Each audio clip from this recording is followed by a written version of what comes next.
Hi friends, എല്ലാവർക്കും പുതിയൊരു വീഡിയോയിലേക്ക് സ്വാഗതം. ഡിഗ്രി അഡ്മിഷന് നിങ്ങൾക്ക് ആവശ്യമായ സർട്ടിഫിക്കറ്റുകൾ എന്തൊക്കെയാണ് എന്നുള്ളതിനെക്കുറിച്ചാണ് ഈ ഒരു വീഡിയോയിൽ നമ്മൾ ഷെയർ ചെയ്യുന്നത്. നമ്മുടെ ചാനൽ ഫസ്റ്റ് ടൈം കാണുന്നവരുണ്ടെങ്കിൽ അഡ്മിഷൻ സംബന്ധമായ എല്ലാ അപ്ഡേറ്റ്സിനായിട്ടും നമ്മുടെ ചാനലും കൂടെ മറക്കാതെ ഒന്ന് സബ്സ്ക്രൈബ് ചെയ്ത് വെക്കുക. അപ്പോൾ നമ്മൾ നേരത്തെ ചെയ്ത വീഡിയോയിൽ പറഞ്ഞതുപോലെ നിങ്ങൾക്ക് മെയ് ഒരു പകുതിയോട് കൂടിയൊക്കെ തന്നെ നിങ്ങൾക്ക് എല്ലാ യൂണിവേഴ്സിറ്റികളിലും ഡിഗ്രിയുടെ അഡ്മിഷൻ പ്രൊസീജിയേഴ്സ് ഒക്കെ സ്റ്റാർട്ട് ചെയ്ത് തുടങ്ങും. അപ്പോൾ നിങ്ങൾ രജിസ്റ്റർ ചെയ്യുന്ന സമയത്ത്, അതായത് നമ്മൾ പറഞ്ഞു ക്യാപ് രജിസ്ട്രേഷനാണ് ചെയ്യുന്നത്, ആ ഒരു രജിസ്ട്രേഷൻ സമയത്ത് നിങ്ങൾക്ക് സർട്ടിഫിക്കറ്റുകളുടെ ഒന്നും ആവശ്യമില്ല. രജിസ്റ്റർ ചെയ്യുന്ന സമയത്ത് നിങ്ങൾക്ക് SSLC സർട്ടിഫിക്കറ്റും അതുപോലെ തന്നെ ഒരു ഫോട്ടോ, പാസ്പോർട്ട് സൈസ് ഫോട്ടോയുമാണ് നിങ്ങൾക്ക് വേണ്ടത്. അത് നമ്മുടെ രജിസ്ട്രേഷനൊക്കെ തുടങ്ങുന്ന സമയത്ത് വിശദമായിട്ട് പറയാം.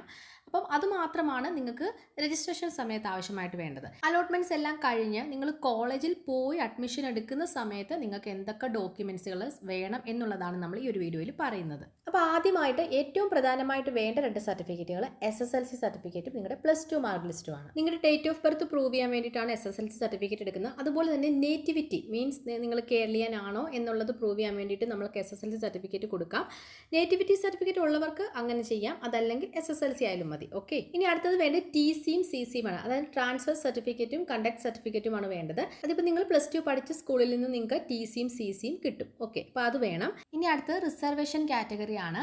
ഫസ്റ്റ് SC/ST വിഭാഗത്തിൽ വരുന്നവർക്കാണെങ്കിൽ കാസ്റ്റ് സർട്ടിഫിക്കറ്റ് ആവശ്യമാണ്. പിന്നെ OBC വിഭാഗത്തിൽ വരുന്നവർക്ക് NCL അതായത് നോൺ ക്രീമിലിയർ സർട്ടിഫിക്കറ്റ് ആവശ്യമാണ്.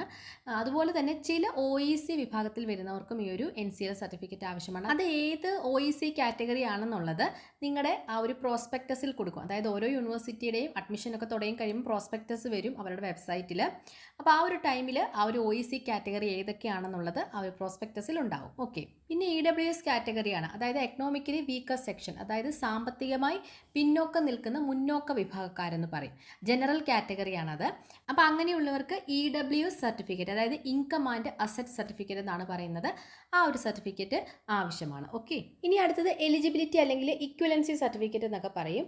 ഈ ഒരു സർട്ടിഫിക്കറ്റ് ആവശ്യമായി വരുന്നത് നമ്മുടെ കേരളത്തിന് പുറത്ത് പഠിച്ചവർക്ക്, അതായത് നമ്മുടെ കേരളത്തിൽ HSC, VHSC അല്ലെങ്കിൽ CBSE ഒക്കെ അല്ലാതെ കേരളത്തിന് പുറമേ ഉള്ള ഏതെങ്കിലും യൂണിവേഴ്സിറ്റികളിൽ നിന്നൊക്കെ +2 പാസ്സായവരാണെങ്കിൽ അങ്ങനെയുള്ളവർക്കാണ് ഈ ഒരു എലിജിബിലിറ്റി സർട്ടിഫിക്കറ്റ് ആവശ്യമായിട്ട് വരുന്നത്.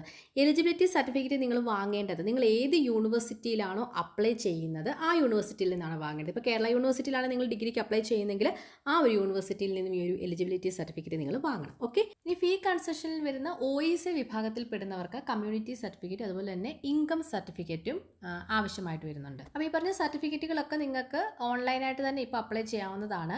അതായത് യൂട്യൂബിലൊക്കെ നോക്കിയാൽ എങ്ങനെയാണ് ഓൺലൈനായിട്ട് അപ്ലൈ ചെയ്യണമെന്നുള്ള വീഡിയോസൊക്കെ ഒരുപാട് ചെയ്തിട്ടുണ്ട്. അപ്പോൾ അത് നോക്കിയിട്ട് നിങ്ങൾക്ക് കൃത്യമായിട്ട് ഓൺലൈനായിട്ട് അപേക്ഷിക്കാം.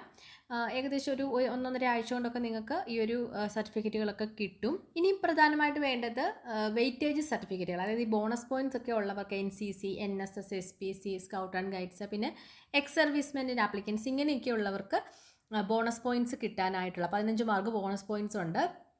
അപ്പോൾ അതിന് വേണ്ടിയിട്ടുള്ള സർട്ടിഫിക്കറ്റുകൾ നിങ്ങളുടെ അതാത് സർട്ടിഫിക്കറ്റ് ഏതാണോ ആ സർട്ടിഫിക്കറ്റ് നിങ്ങൾ അഡ്മിഷൻ സമയത്ത് കൊണ്ടുപോകണം. പ്രത്യേകം ശ്രദ്ധിക്കേണ്ടത് +2 ലെവൽ വെയിറ്റേജ് പോയിൻറ്റ്സ് ആണ് നോക്കുന്നത്.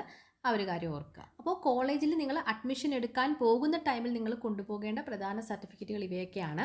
നമ്മൾ നേരത്തെ പറഞ്ഞതുപോലെ നിങ്ങൾ രജിസ്റ്റർ ചെയ്യുന്ന സമയത്ത് നിങ്ങൾക്ക് സർട്ടിഫിക്കറ്റുകളൊന്നും ആവശ്യമില്ല. അലോട്ട്മെൻറ്റ്സ് എല്ലാം കഴിഞ്ഞ് നിങ്ങൾ കോളേജിൽ പോയി, നിങ്ങൾക്ക് ഇഷ്ടപ്പെട്ട ഒരു കോളേജിൽ പോയി നിങ്ങൾ അഡ്മിഷൻ എടുക്കുമല്ലോ, ആ ഒരു ടൈമിൽ ആ ഒരു കോളേജിലാണ് ഈ സർട്ടിഫിക്കറ്റുകളെല്ലാം നിങ്ങൾ ഹാജരാക്കേണ്ടത്. ഓക്കെ, അപ്പോൾ നമ്മൾ നേരത്തെ ജസ്റ്റ് നിങ്ങൾക്ക് മനസ്സിലാക്കാൻ വേണ്ടിയിട്ടൊരു വീഡിയോ ചെയ്തേ ഉള്ളൂ.